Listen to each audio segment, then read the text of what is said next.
Learn from my mistake. Are you tired of hearing the same old advice when it comes to real estate? Do you want to learn from the biggest and baddest mistakes in the industry? Then welcome to Learn from My Mistake, the podcast that brings you real estate professionals from all over, sharing the biggest blunders and how to avoid them. I'm one of your hosts, Jake Remillard, and I'm joined by my partner, Baginski. We're here to give you the inside scoop on what not to do in the real estate game. From brokers to investors, we've got it all. We're not just here to tell you about our guest failures, though. We're here to help you learn from them so you can make the right moves when it counts. So buckle up and get ready to hear some juicy stories and expert advice you won't find anywhere else. This is Learn from My Mistake. New episodes drop every week. Don't miss out. Learn from my Hey, what is going on, everybody? I'm here with Marie Baginski and a guest I'm super excited about, Brandon Carter, for this episode of Learn from My Mistake. Guys, what's going on? Hi, guys. Hi, Jake. Hi, Marie. It's good to finally be on the podcast here with you. I know. I've been trying to get you on for a while, so I'm glad we finally got a date that worked. Yeah, I had to, well, I was moving, and so there was a lot of inconsistency in my schedule, and I didn't really know when I could commit, and I hate to commit to something and then flake. So I really wanted to be solid when I said, I can do it. Let's get this done and help you out. And it actually gave me a good chance to listen to a lot of your previous guests, which I have to say the podcast you guys have put together is really amazing. It's truly value building, I think, for the community. A lot of the people I know because of the boardroom community. So it was good to hear a lot of their stories that I don't hear. And I thought it was pretty interesting to go through it and listen to a lot of the stories that they have and how they got to where they are now. Because realistically, that's what I know now is where they're at currently, not what they've gone through. Yeah, well, I mean, thank you. There's been some incredible journeys that we have been able to kind of capture, and I know for me, like it makes such an impact walking into that room because Marie is the type of person that can walk into the room, as I'm sure you experienced, and like she instantly is like everybody's best friend. I walk into the room, I'm like there to talk to 3 or 4 people strategically, and then I'm probably just gonna like hang out in the back and be like, okay, I checked my boxes. But having this podcast has really been able to kind of peel back some of that for a lot of our guests. So it's really cool to know them that much better in the community. Yeah, and I've had the fortunate opportunity of spending one-on-one time with each of you, and kind of unique, which was cool too. So it's really good to get you together. Awesome. Yeah. Well, Brandon, so for anyone who doesn't know you already, just kind of give a brief intro, your background, where you've been, what you're up to nowadays. Always changing. So I spent about 24 years with UPS. I worked my way up through the ranks, started there when I was young, 18, and then moved up, managed 11 different operations. So I moved around a lot. And then I left there and I really had a bug to be an entrepreneur and being in a corporate environment. It took me, it's been a transition, but the last several years I've been doing several different things. Currently live in North Carolina and just recently started as an integrator position, COO type role with the Team Architects. They're affiliated with the boardroom, so a lot of people know of the owners and founders from that. But they needed an integrator, and that actually going as an applicant for one of the positions within Team Architects took the TA12. I scored very, very high as a COO.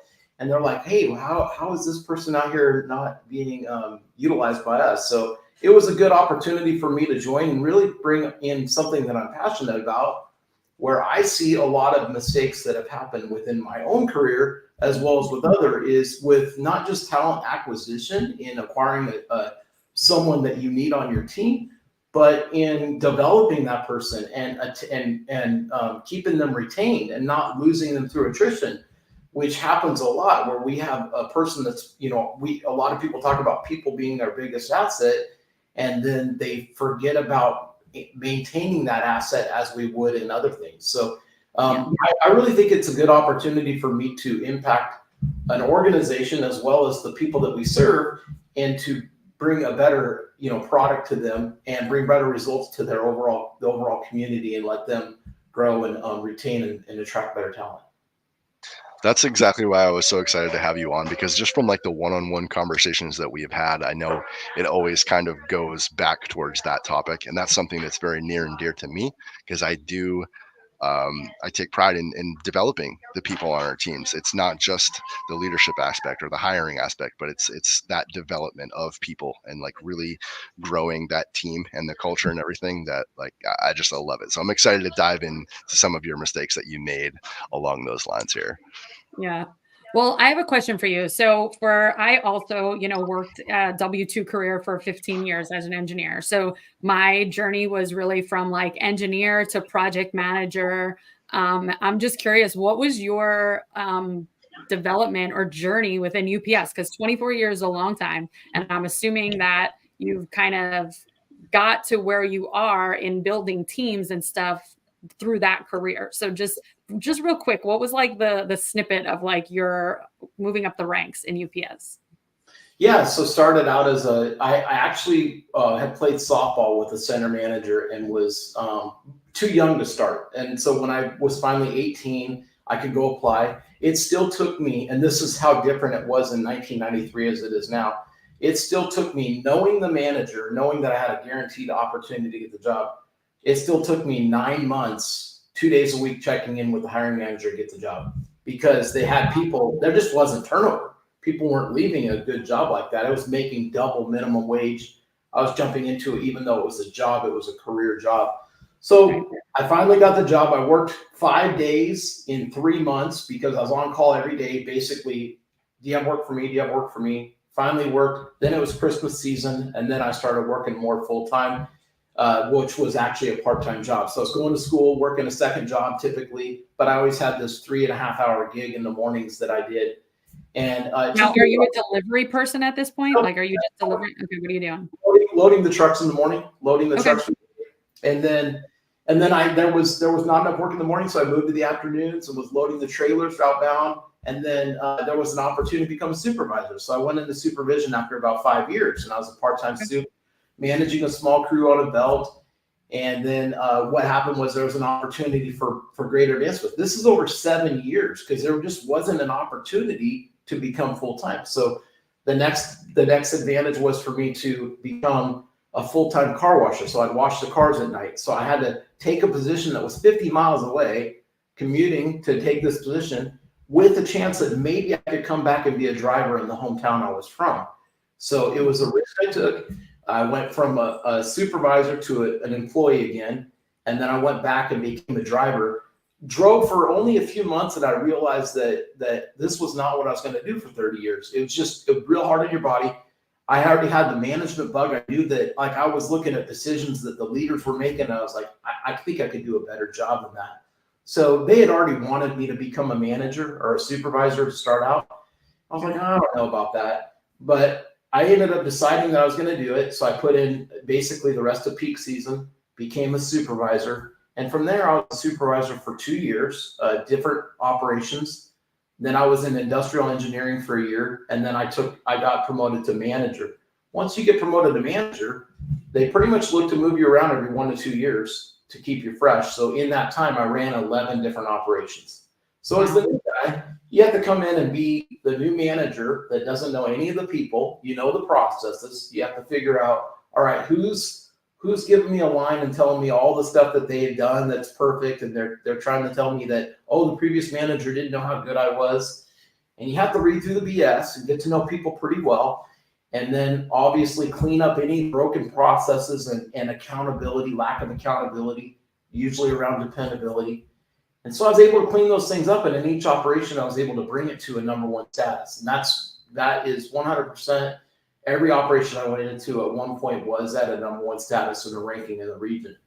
So my hesitation was that I didn't want to move. I had moved a lot as a child. I moved 28 times by the time I was 18, and schools all over the place, different states. And I didn't want to do that to my daughter. So my focus was, I don't care where I have to commute to, I'm not going to move. I was able to make it through 18 years of her living in the same house and the same school system, but it cost me a lot of commuting time. And then at some point, you're just kind of like, I'm done. I don't want to do this forever. And I think my skills will be better suited. Maybe growing my own company. I could predict what my next year was going to be like by way of compensation. And so I took a risk, and I said, I'm done. And I have a pension that's still waiting for me. But I took it and I bought a franchise. I bought a sign company, Signorama, went into that and thought, I can do this. I can have my daughter help me work in the business. I can go and try to sell signs and banners to people and help them grow. And I learned, I really dug in with all my skill set to try to make it grow, but the market just couldn't bear the business. There was already competitors in the area that did real well. Just wasn't really sustainable for me. I noticed that in about 9 months. Had to swallow my pride. I didn't get a small business loan. So one of the mistakes I did was I used all of my capital for operating costs. I didn't get a loan. And therefore, when I didn't go bankrupt, but I lost everything that I had saved through my 401k and through all my retirement savings, except for my pension. And that was pretty tough. And then I had to build from the ground up. So I went back to work at a W-2, working with a operations manager at a line haul company. So long trucking, over the road trucking. We had customers like Target, Walmart, Macy's, big customers that I was basically the third in the command for. Worked a way up in there, did a lot of hiring and training, and then found out that was a pretty toxic environment. The owner was really volatile. He would just fire someone for a little mistake instead of trying to develop them through it. So I left there, and long story short, I went to a couple different companies, but I spent about 3 years as working with an airline, and our customer was Amazon. And so I was a director of operations, had 13 sites.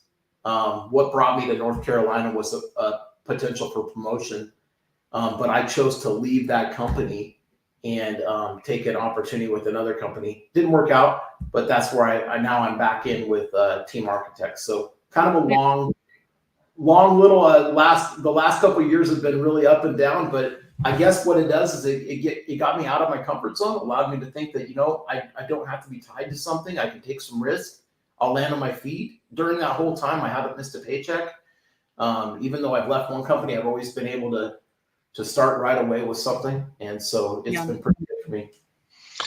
Yeah, I mean, that was quite a journey. Going back to, I think one of the things that was most impressive about me, or for me, about what you just said was the fact that you were able to take those different locations and turn them into like the number one, whether it was producer or whatever measurements you guys were using.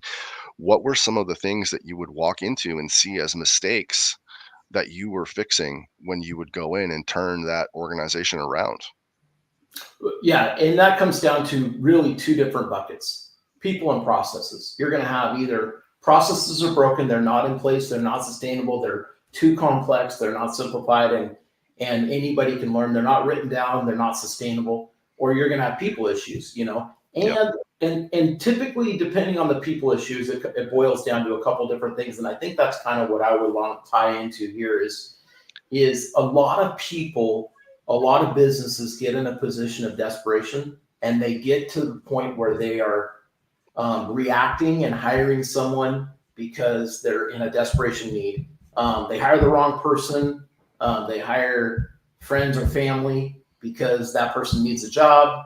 And then their business ends up suffering multiple layers of it because of either lack of production. They're afraid to fire the person. There's an opportunity cost for hiring someone that's not qualified, holding on to someone too long. So I saw a lot of those problems. And what happened with me was I was able to, I have to make quick decisions and evaluating this the person. Do they have it, in EOS terminology, do they have it, do they get it, want it, have the capacity? So you're evaluating them on, are they capable of doing the job? And if they're capable and they just don't have the skill set, then I'm going to invest in them. Are they coachable? Are they trainable? Do they have the right mindset? Are they dependable? Number one, if they're not dependable and they're not committed to the job, then I don't care who they are. It's just not a good fit. We got to move on. And so I've had to make decisions based on the data and not emotion. And that's very difficult for most people when they're talking about people. When they're talking about business needs and they're looking at the data specifically with an acquisition or a business deal, there's not a whole lot of emotion involved in it. But when you talk about people, and you're talking about someone that may have worked with the company for a long time. They've been with us. We know that we're gonna terminate their employment and they're gonna be without a job and they have a family and they have children and all those things. It's very, very difficult for us. So the best thing to probably do is to make that decision quick and do the best you can for that person, because holding them back is not going to do anything good for you, them, or the company. And the other thing is better is to not get in that position in the first place. So have a good process to how you can acquire the talent, qualified talent, and then put them through a good 30, 60, 90-day process that gets them ramped up and has a graduated workload, and then allows you to retain and keep that talent engaged and moving forward is really what I try to focus on. So a lot of the attrition and numbers that I was able to sustain were much better, and that's probably why the results came, because I wasn't dealing with the constant turnover. Yeah, I love that. I mean, I think building the team and the people aspect of it is so much bigger than most people account for. And at the same time, I know so many entrepreneurs that are like still solopreneurs, right? They don't even want to hire someone. And you're like, you can't grow if you don't hire. So I'm just curious, Brandon, what's your point of view on somebody who's like hesitant on making their first hire? Because I'm at the point where I want people, make your first hire. I'd rather you make a hire and it be the wrong hire than never make a hire because you're too scared to hire. I feel like you're going to learn so much just by going through the process and put systems and processes in place that you don't have if you're kind of a one-man show, right? So I'm just curious, what would your advice be to someone, mom and pop, father, son, husband, wife, solopreneurs that are hesitant to hire? What kind of advice would you give them? Yeah, there's lots to unpack there. And I would say that first thing is that you will hire the wrong person. It's going to happen. It's not about if I hire the wrong person, you will. And I don't know the statistics on it, but it's quite high that you would have the wrong person. So knowing that I'm going to make a mistake, and actually taking your podcast as a theme of it, I'm going to make a mistake, and that's okay. I'm going to make a mistake, but I'm going to be able to learn from this mistake, and it's going to be a growth opportunity. So it's like, and I'm growing. Growth is one of my core values. It's like something I'm real passionate about. So if you choose to say, I don't want to get sore, so I'm never going to work out, therefore I'm never going to get in shape.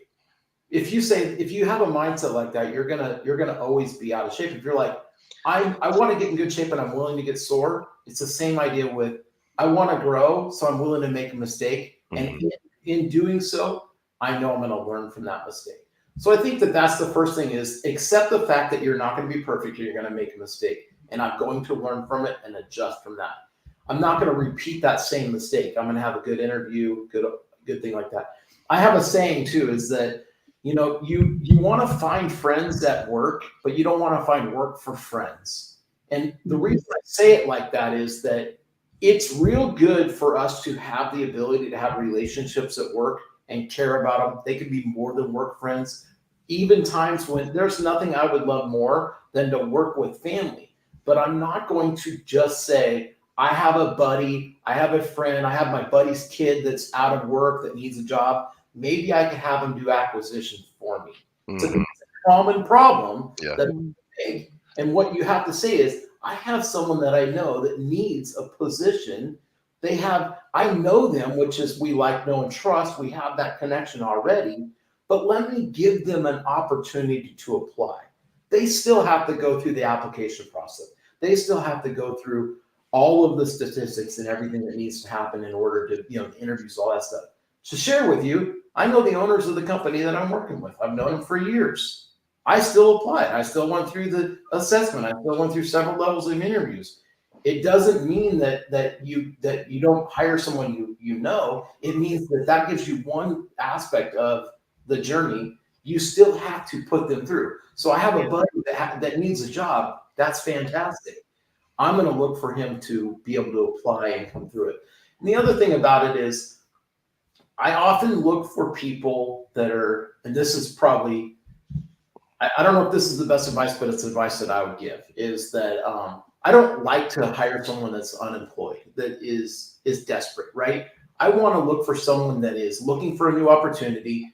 They might be hungry for growth. There's a reason they're leaving, as opposed to someone that you might end up with because they will say or do anything to get in the door. And so I typically look for someone that is already employed, that's looking for a new opportunity.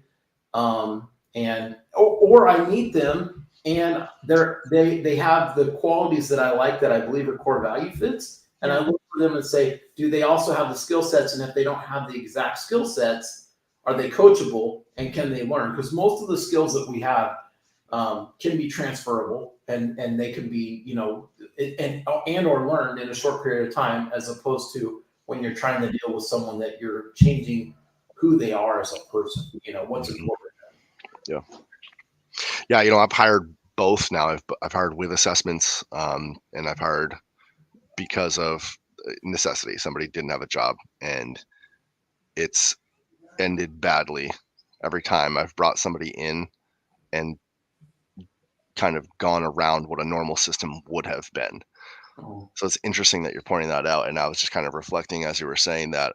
So I think for anybody listening, there's just a lot of power in that from my personal experience and from what you just said. There's something about the emotional decision that we make to help a friend that we really need to step back and like very clearly be logical in our business decisions. Yeah. So, my husband and I owned the pool hall back in New York. And at one point, my younger brother wanted a job there so bad. And it was so funny because I was like, absolutely not. Like, I'm not going to hire you. Number one, like, you've never held on to any type of job. So Jonathan, if you're listening right now, I apologize. But two, it's like, I don't want you kind of walking around thinking like, well, my sister owns the place, I can do whatever I want, like mentality. Right. And so it's just kind of funny looking back. I remember like it was just such a big, like, clash for us where he's like, come on, you're my big sister. Don't you want to give me a job? And I'm like, no, bro, I love you, but I don't want to give you a job. Like, I'm going to hire the kid that's already, bartending down the road and already maintaining a job. I want that kid to come work for me, not you. So I didn't think about it like that back then, but it comes down to this too. Like, you have to, if you're willing to hire him, you have to be ready to fire him. And sometimes the conversation that happens with families is like, I don't want to have to fire you someday. Oh, I will never put you in that position. Well, we won't know, but it's better if we don't. I would rather maintain the relationship we have. And that's just the reality. And in the real estate space, it kind of goes back to this, because I have a rental, or had a rental back in the day. I rented it to my sister, and it was a horrible decision. And as many people can relate to it, they're like, yep, you don't ever want to rent to family and friends, because when it comes time to eviction, she has 4 boys that are my nephews. And there's a lot of emotional trauma that can come from having to deal with that. So you just end up suffering as the business owner, the person that owns the property. The same thing if you hire a friend. You really are ready to suffer as a business owner. Yeah. So I want to take a step back, kind of in your timeline here, Brendan, and maybe ask about, even with people that are high performers or that have been able to have great track records like yourself, there has to be somebody who you weren't able to develop, or somebody who you tried to make fit into a position, or some lessons learned there, maybe where people may be hanging on to people out of either a pride in their hiring process and I hired the right person, or just that emotional connection. So do you have any experience there with maybe that individual being in place for too long? Yeah, lots of them. And I mean, to recall a specific situation would be tough, but that's happened many. I would say that more often than not, I've even if someone from the outside was looking, wow, you really made a tough decision and got rid of that person, and you did a really good job. In my own heart, I knew I took too long. And so I would say that even from my perspective, obviously the more that you have experience with that I'm not going to say it's ever easy, but the more that you're able to make that decision from a business perspective. So I would say that it's happened many times, and a lot of times though, you know what holds you back on that, what really I'm not going to say scars you, but what really changes your perspective on it is when you have that one case where you've been able to hold on to someone and they've improved through a situation. You always put that glimmer of hope in that. Well, there was this one time I had this person here's an example, and because I was in a union environment, we had to go through a series of progressive discipline, and I had a guy that was basically had been written up. He was continuously undependable, late. It was just an employee, but I mean, I was aggressive I wanted to fire this person, but I kept having the union come back and say, nope, you need to give him another chance. And I was just really bitter about it. And I mean, it went to the point where I sent him off and I suspended him, and he got like a 27-day suspension. And it was severe. I thought he was going to be fired. He came back after 27 days. And I looked at him that day he got back and I said, if you're late 1 minute, in the next 9 months, I'm going to fire you. There's no emotion at all. I do not want you in my operation because of the impact it had on everybody else looking at, oh, you can't get fired here, all this stuff. That man went 9 months. He was sick. He never missed a day of work ever, like 9 straight months. I could not believe it. I walked up to him 9 months later, shook his hand and said, I don't know how you did it. I'm really impressed. You've shown me some true character. And it changed my approach to him, but that was a unique situation. And most of the time you're going to see the true colors come through and they're going to stay that way. And so I think for me, I made a lot of mistakes. I mean, so many with hiring where I thought the person was the right person.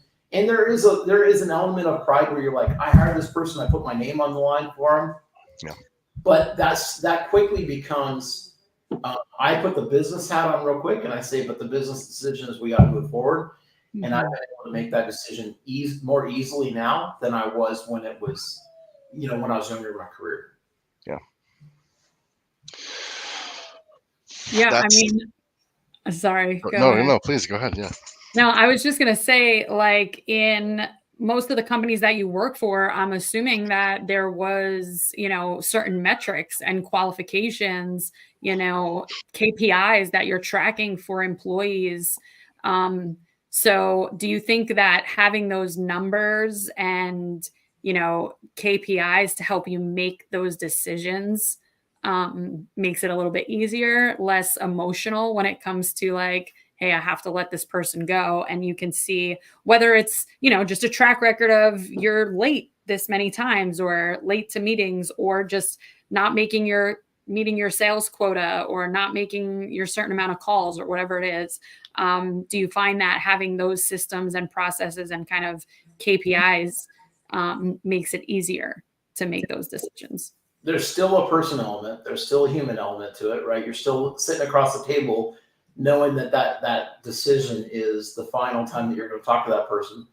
I typically look at it this way. I put myself in a position as much as possible to where I say, hey, Marie, I need to talk to you, please. And the reason you're coming to the office. It's not a surprise. It's not like, what do you mean? I didn't know I was not doing well.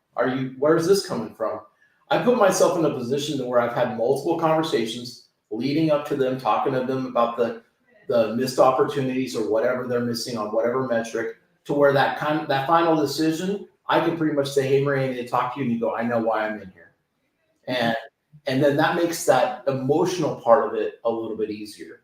But the part about the KPIs or whatever metric you're talking about, the challenge with that, and I would throw this out to most people within the audience and within the world we deal with, is the failure to track it. Most people struggle with tracking the KPIs. So they're sitting there going, hey, this person's not doing well. And then me as the boss would come up and say, okay, so tell me how they're not doing well. Well, they're just not doing well. Okay, so show me the numbers. Where's the validation that they're not doing well?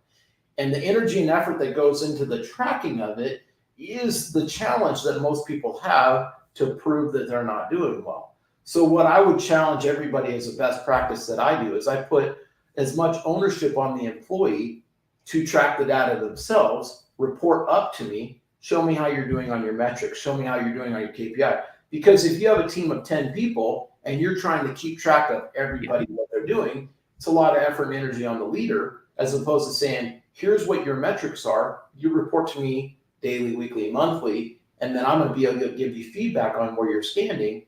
Then it doesn't come as a surprise. So when I say, hey, Jake, I need to talk to you, come in and you go, yeah, it's my third week not hitting my numbers. Okay, so what do you think we should do about that? Yeah. And then the emotion part of it becomes a little bit easier. And again, this is why, like I said, Brandon, I was so excited to have you on, because these are all just like such great nuggets for anybody in a leadership position here. Now that we're kind of on this KPI talk, so somebody that I follow, and I've read New Sales Simplified by Mike Weinberg. I don't know if that's something that you've, or Sales Management Simplified. And he talks about the importance of, in his KPIs, when he's reviewing everything, he reviews KPIs together as a team. So I'm a big fan of that. I do the same thing. I make my team members accountable for their KPIs, because my God, it's so much easier that way. Please do that if you have to track KPIs. What do you think about the idea of having the team review KPIs, just like you'd have the team review, say, a sports game, versus just one-on-one KPI reviews? Which way would you lean if you had to, toss the I think there's a balance of both. And I think that in a team meeting, you would possibly have a daily reporting, where's your measurables, where's it outbound calls, totals, dials, whatever that, if it's, in this environment, acquisitions, and you're talking about offers, all these things that they're measuring, and then the results, right? And then, so that would be a group setting. There's a little bit of peer pressure that's on. You can ask the group, especially if you can create the environment of teamwork, you can say, Maria's now giving me back she's rattled through her numbers. Okay. Jake, do you have any feedback from Marie? Hey, Marie, you should probably look at this. Leading that into team leaders to be able to give the feedback empowers them to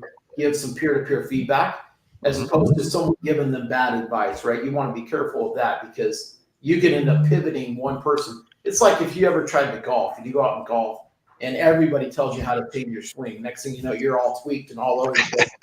And you're not any better than you were. So you got to be careful of giving them too much advice, but that's one good way to do it. But you could also, in the daily reporting, you could say, okay, that's some great information. I need to see Jake, Marie, and Joe after this meeting, and then have a little bit of one-on-one coaching with them, where it's not as intimidating in a group environment, but you say, hey, listen, I'm really believing that you're missing the mark here, and I need to see the effort improve. I'm here to support you. What is it that you need from me? But I really do need to see a change in direction, and I need to see it aggressive towards a solution, and have that direct conversation where it's not, you're not beating them down in front of someone, but it's very powerful when you're able to have that kind of conversation one-on-one, and it's not, I don't have to raise my voice. I don't have to do anything negative to them, but I can say, listen, something needs to change, and it needs to happen very quickly. There's enough pressure on that, just in that statement, that they walk away going, okay, I got to do something. Yeah. I love that. All right. I'm trying to think. This might be the time where I always put Jake on the spot towards the end. We're just after 30-minute mark here, Jake. So what's your last question? And or Brandon, is there anything that you want to talk about that we didn't talk about yet?